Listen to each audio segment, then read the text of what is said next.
Buntut nyawa Komandan IDF tak tergantikan, Israel berencana menambah daya tembakan terhadap Hizbullah. Bahkan menyatakan bahwa kesepakatan gencatan senjata pun tak akan pengaruhi konflik dengan Hizbullah. Dikutip dari Al-Mayadin pada 26 Februari, kabar itu disampaikan oleh Menteri Keamanan Israel Yoav Gallant pada Minggu 25 Februari waktu setempat. Gallant menyatakan bahwa serangan Israel terhadap Lebanon Selatan dan Hizbullah tidak akan berhenti. Bahkan jika gencatan senjata dan kesepakatan pertukaran tahanan dicapai dengan perlawanan Palestina di Gaza.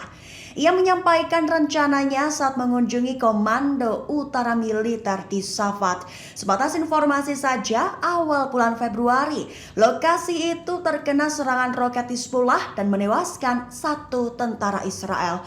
Sehingga imbasnya lantaran tak bisa menggantikan nyawa komandan mereka tersebut, Israel berencana untuk meningkatkan daya tembak terhadap target Hizbullah.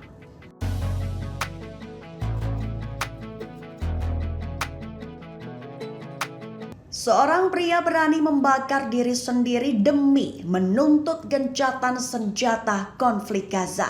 Aksi itu terjadi di luar Kedutaan Besar Israel di Washington pada Minggu 25 Februari 2024. Dikutip dari Al-Mayadin pada 26 Februari, aksi itu dikonfirmasi oleh Vito Maggiolo, petugas informasi publik layanan pemadam kebakaran dan darurat setempat. Mengomentari insiden tersebut, Kementerian Luar Negeri Israel membenarkan aksi itu. Di satu sisi, peristiwa itu menarik perhatian banyak orang di platform media sosial. Satu postingan membenarkan berita tersebut, menyebarkan berita bahwa individu itu memperkenalkan dirinya sebagai anggota aktif Angkatan Udara Amerika Serikat. Dalam video yang diterima pengguna media sosial itu menyatakan bahwa pembakar diri menyebut bahwa kini ia tak lagi terlibat dalam genosida. Bahkan setelah membakar dirinya dilaporkan berulang kali ia juga berteriak, "Bebaskan Palestina."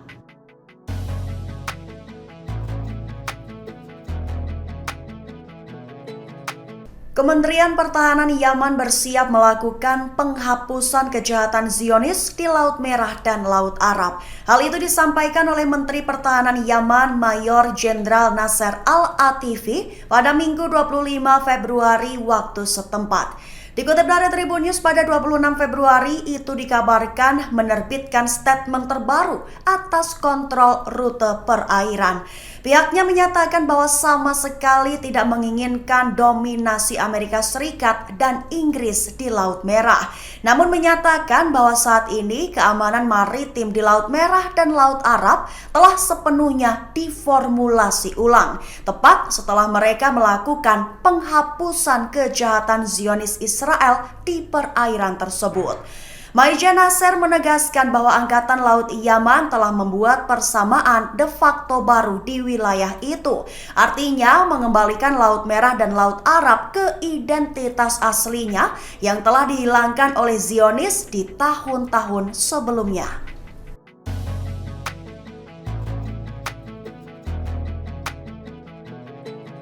Perdana Menteri Israel Benjamin Netanyahu mengklaim bahwa Israel akan menuju kemenangan total setelah melakukan invasi ke kota Rafah di Gaza.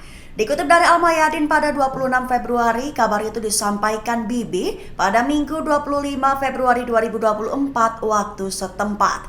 Ia menyatakan bahwa kesepakatan apapun tidak akan mencegah invasi ke Rafah termasuk gencatan senjata. Bibi menyatakan bahwa invasi ke Rafah harus dilakukan karena kemenangan total adalah tujuannya. Bahkan Bibi mengklaim bahwa kemenangan total berada dalam jangkauan mereka. Ketika ditanya tentang tuntutan Amerika Serikat agar Israel melindungi warga sipil di Rafah, Netanyahu mengatakan para pemimpin militernya akan menunjukkan kepadanya rencana ganda. Maksudnya rencana untuk mengungsi dan rencana untuk membubarkan batalion Hamas yang tersisa.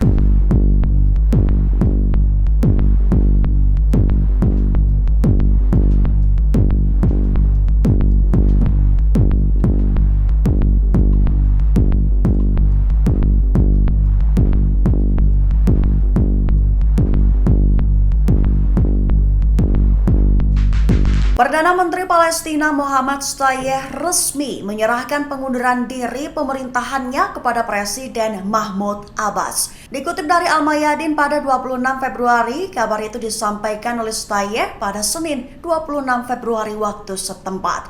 Selain menyerahkan pengunduran diri, ia menambahkan bahwa pemerintah akan terus berfungsi sebagai pemerintahan sementara.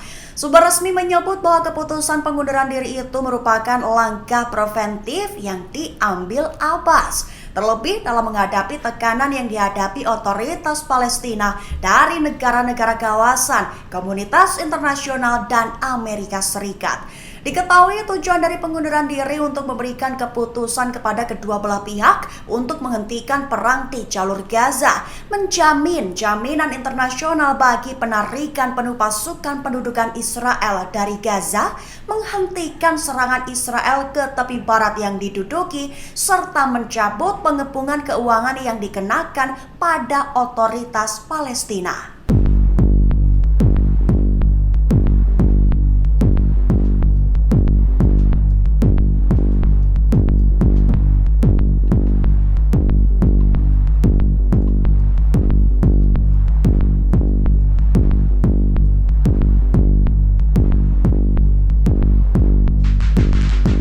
Pemukim Israel menyerang tentara IDF menjadi aksi menuntut Benjamin Netanyahu mundur dari jabatan Perdana Menteri Israel. Dikutip dari Hindustan Times pada 26 Februari, disebut bahwa pemukim Yahudi menyerang tentara mereka sendiri. Dalam perkembangannya, belum pernah terjadi peristiwa tersebut di mana pemukim Israel menyerang pasukan pertahanan Israel. Lokasi penyerangan disebutkan oleh sumber berada di tepi barat yang diduduki pada Minggu 25 Februari malam waktu setempat. Diketahui serangan pemukim terjadi ketika IDF sedang menemani para penggembala Palestina yang kehilangan kambingnya. Saat itu tentara IDF memaksa para pemukim untuk kembali ke mobil dan pergi, namun pemukim Israel mengabaikannya hingga mendorong tentara IDF.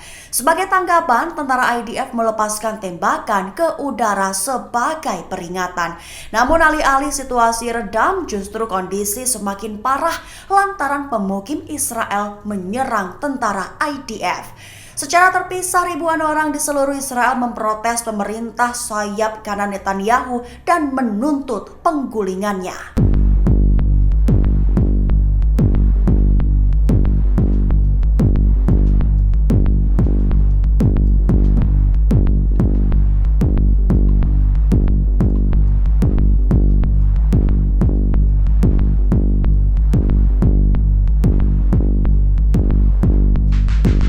Download Tribun X sekarang, menghadirkan lokal menjadi Indonesia.